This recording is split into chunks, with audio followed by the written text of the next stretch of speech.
On the afternoon of May 2nd, 1930, a middle-aged woman named Kim Soo-jin walked into her farmhouse in a small village called Bibong-myeon in what is now South Korea. She had spent the whole day working outside on her farm, and now all she wanted to do was grab some water, sit down, and finally just rest for a second. Before she could do any of that, she heard a knock at her door. And even though she was exhausted, the sound of this knock actually sort of energized her because she was pretty sure that her 16-year-old son, Bak Chung-soo, had finally come home. So Soo-jin and her son ran this farm together, just the two of them. And they really barely made any money doing it. In fact, a lot of the time, they didn't even grow enough food to feed themselves. So, to try to make ends meet, Soo-jin's son had recently started a full-time job at an inn in town, and he also frequently did odd jobs in the village for extra cash. The problem was, Soo-jin's son would sometimes go straight from his job at the inn to one of those odd jobs, and he didn't always have time to stop by to tell his mother where he was going first. And remember, this was 1930 in rural Korea, so it wasn't like he could just call her. And so basically, this mother was left to worry about her son kind of frequently. And over the past 6 days, that is all Soo-jin did, because she had not seen or heard from her son at all.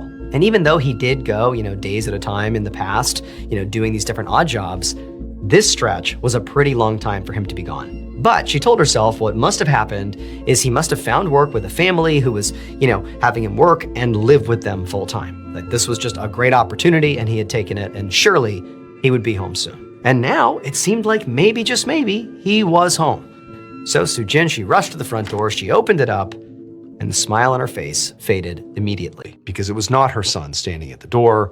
Instead, it was two police officers. And the first thing they asked her was if she knew of any teenage boys who were missing from the village. And Soo-jin told them that, she had a son of her own who was a teenager. He was 16. And the reality is she didn't know where he was, and he'd been gone for the past week.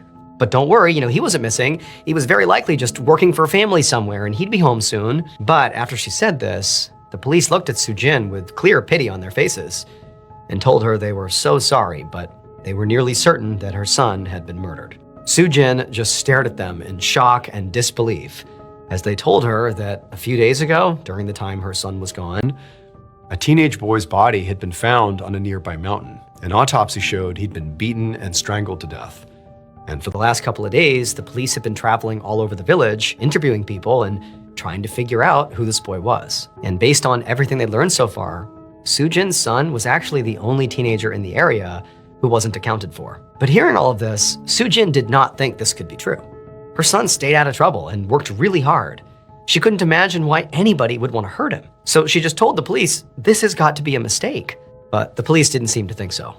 They just said that they needed her to come to the local hospital morgue to identify the body. A little while later, Soo-jin arrived at the hospital with the two police officers. And as they led her through the entrance, down a few hallways, and towards the morgue, she kept telling herself that her son was okay. He was still alive, and this really has to be some sort of horrible mistake. It has to be. But the second she actually walked into the morgue and saw the body lying on the table, her eyes welled up with tears because she knew it was her son. And to Soo-jin, this moment felt like leaving real life and entering a nightmare. Her son's face and body were covered in bruises and wounds, and he was very clearly decomposing. I mean, it was just awful to see. But as this mother is sort of just staring down at basically a parent's worst nightmare here, she noticed something strange. She turned to the police officers and she told them that this was her son, definitely. But the clothes he was wearing were actually not his. And for some reason, to Soo-jin, the clothes thing felt very important. So she started rattling off ideas for, where they could have come from. It was like her brain suddenly became fixated on this one aspect to avoid touching on the trauma of losing her son.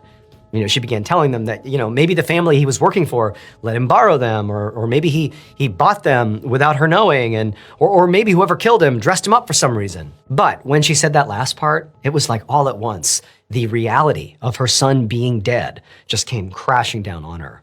She started shaking, and before she knew it, she had collapsed onto the floor and was sobbing hysterically. Less than a week later, Soo-jin was sitting in her farmhouse, staring out her front window in a daze, when she saw the police walking towards her house again. Over the past few days, she hadn't heard any updates about her son's case, so she'd just been at the farmhouse all alone, trying to make sense of his death. But now, Soo-jin sees these officers, and so she goes right outside and she meets them and she asks them, do you have news for me about what happened to my son? And they tell her that she was likely going to have to sit down to hear this. Sujin figured it couldn't be worse than finding out your son's been murdered, so she said, okay, let's go inside. And so they went inside the farmhouse, they sat down, and then the police told her that they figured out who had killed her son. They told her they had not one, but two people in jail right now who had both issued full confessions. Both of these suspects were people that Sujin's son, Chang-soo, had worked with at the inn in town.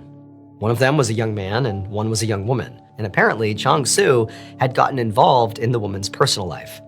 She was having an affair with a married man, but was planning to run away with a different man from the village soon. And Chang-soo had told the married man about it. When the woman found out that Chang-soo had done that, she was furious. So furious that she conspired with her coworker, the young man, the other suspect, to lure Chang-soo out to the mountains under the guise of gathering wild vegetables. And then when they got there, the man and the woman beat up Chang-soo and then strangled him to death. This had all happened on the first night